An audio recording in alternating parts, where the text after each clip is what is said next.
I want you to think of yourself as an architect for a moment. But you're not designing buildings. Nope. You're designing the hidden systems that bring every single product you use to life. Today, we're pulling back the curtain on the world of sourcing, the strategic blueprint behind every successful company's supply chain. You know, that phone in your pocket, the coffee on your desk, they didn't just magically show up. They're the end result of a whole series of complex choices.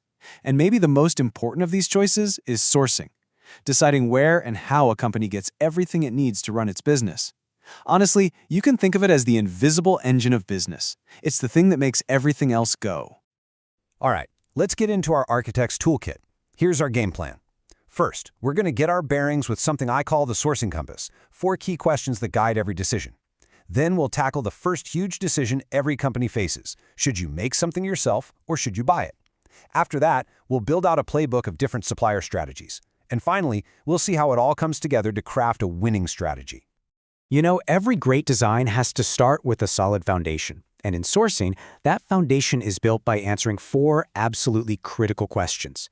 Think of this as the essential blueprint that every purchasing professional uses before they even think about breaking ground. So, what is sourcing, really? I mean, the formal definition here focuses on finding a supplier. But the reality is so much deeper than that. It's actually a strategic cycle. You identify potential partners, you evaluate what they can do, you select the best fit, and sometimes you even help them develop new skills. See, this isn't just about placing an order. It's about building a long-term competitive advantage. So the first question seems almost ridiculously simple, but it's foundational. What exactly do we need? This step is all about defining your requirements with total clarity.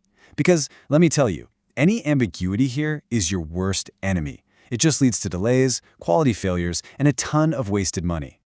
And this brings us to a really important term, the specification, or spec for short. A spec is the super detailed description of what you're buying.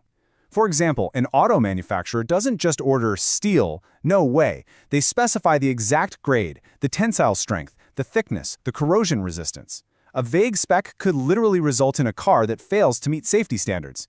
Getting the specification right is absolutely non-negotiable. Okay, so once you know what you need, the very next question is how are you going to get it? And this question leads you directly to one of the most critical strategic choices in all of business, which we're going to dig into in just a minute, the make or buy decision. All right, so let's assume you decide to buy. Your next question is, who can actually supply this? And you've got to understand, suppliers aren't all the same. Are you going to buy from a massive manufacturer who actually produces the item? Or maybe a distributor who buys in bulk from lots of sources and then sells to you in smaller quantities? For a custom component, yeah, you'd go to a manufacturer. But for standard office supplies, a distributor just makes more sense. And finally, we have to ask, where are these suppliers? Look, sourcing from a local supplier right here in Ontario might give you incredible speed and really easy communication. But a global supplier over in Asia might offer significantly lower costs. This is that classic trade-off, right? Responsiveness versus cost. And it's a decision with major implications for risk and logistics. Okay, let's really zero in on that second question because it is truly the first major fork in the road for any company. Deciding whether to produce something internally or to purchase it from an outside expert, that is a choice that defines a company's entire structure and its strategy. Now, on the surface, the choice seems simple enough. You can make it yourself, that's what we call insourcing, or you can buy it from someone else, we call that outsourcing.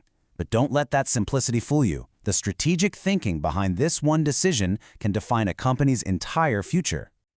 And this is where the real tension is. Okay, so choosing to make gives you the ultimate control. Control over quality, control over your secret sauce, your intellectual property. The downside? It's a huge investment in equipment, in people, and it can make you really slow to adapt. Now, on the other hand, choosing to buy lets you tap into a supplier's expertise and their economies of scale, and that frees you up to focus on what you do best. But it's a trade-off. You're placing your quality and your reputation right in someone else's hands. As you can see, there's no single right answer here. It's a really high-stakes balancing act. Let's make this real. Imagine you're running a high-end bicycle company here in Canada. Your whole brand is built on quality. So do you invest millions in machinery to make your own frames? Or do you partner with a world-class specialist in Taiwan who can probably make them way cheaper? So what's more important to you, control or cost? Your answer to that question really defines your company. So once you've made that big strategic decision to buy, a whole new set of choices opens up. This is where you start to build your playbook. Think of these as all the different strategic plays an architect can call on to construct the perfect supply chain. So the first play to think about is whether you're going to rely on just one partner or if you're going to diversify your risk. Do you put all your eggs in one basket with a single supplier, or do you spread them out across multiple suppliers? Right here, we see that classic trade-off between partnership and security. I mean, going with a single supplier can build a really powerful collaborative relationship, and it often leads to better costs. You know, back in the day, managers liked it because they had, and I quote, one throat to choke if things went wrong. But the risk is huge. If their factory floods, your production line just stops. Multiple sourcing, on the other hand, that's your insurance policy. It keeps suppliers competitive and gives you a backup plan, but it's a lot more work to manage. Next up, we're back to that where question, but now we're looking at it through a strategic lens. Do you source close to home, or do you decide to go global? This decision is really a balance between speed and cost. Sourcing locally or regionally gives you incredible responsiveness. Your lead times are short, communication is easy, and hey, you're supporting the local economy. But you might pay a higher price and you'll probably have fewer options. Now, global sourcing opens up the whole world to you. Lower costs, specialized technologies, but it comes with a whole bundle of complexities, longer lead times, currency risk, and some very intricate logistics.